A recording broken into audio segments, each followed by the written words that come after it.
To get the best out of the Pirates of Penzance, the best equipped you could be is to have a pair of ears and no knowledge of Gilbert and Sullivan whatsoever.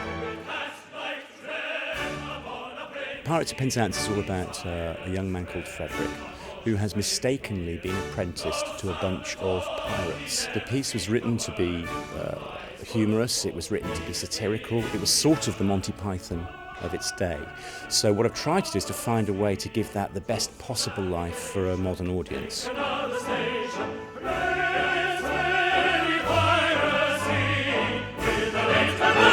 looked at a few Victorian postcards of ladies crossing rocky cliffs in these white dresses and parasols.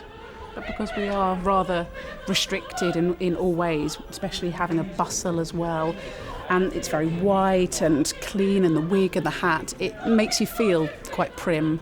And I think that always kind of helps with the character as well. Because it's set in kind of late Victorian era, so that's a good starting point for me. So we went straight to traditional social dance. It's set in Cornwall, so we looked at Cornish reels, and also the traditional sea shanty was a good starting point for the pirates. Opera, operetta, musical theatre, there is no difference between them. In Pirates of Penzance there are some scenes which are just dialogue. Most of it is musical, but some are just dialogue, just as in a piece of musical theatre. Always act in accordance with the dictates of your conscience, my boy, and judge the consequences. So what we have is a cast of a mixture of extremely experienced, some of the most experienced performers of Gilbert and Sullivan repertoire in the world, combined with some relative newcomers, but some of the most promising singers of the upcoming generation. I don't think I was aware that we were working with 90 people. That's huge, that's immense. We're working alongside Richard Stewart, and he is so ridiculously funny and so experienced with this particular sort of comedy that I don't think the rest of us need to really try and get involved. We did have one episode, one rehearsal, but it was almost impossible to keep a straight face. The very first thing that Martin said to me, he said, when you come on stage, why do you sing your song? And I said, well, with these Gilbert and Sullivan patter roles, generally, the patter man comes on stage and introduces himself. And he said, yes, but why?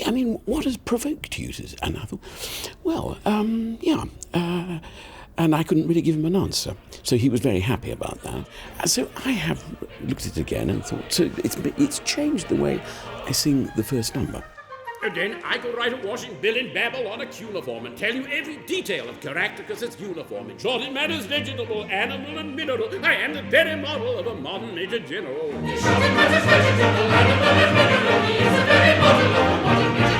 This show is best described as a rollicking romp through the high seas of duty. That's nice. It's good, that. Shall I have a go? Yeah. It's absolutely marvellous. There you go.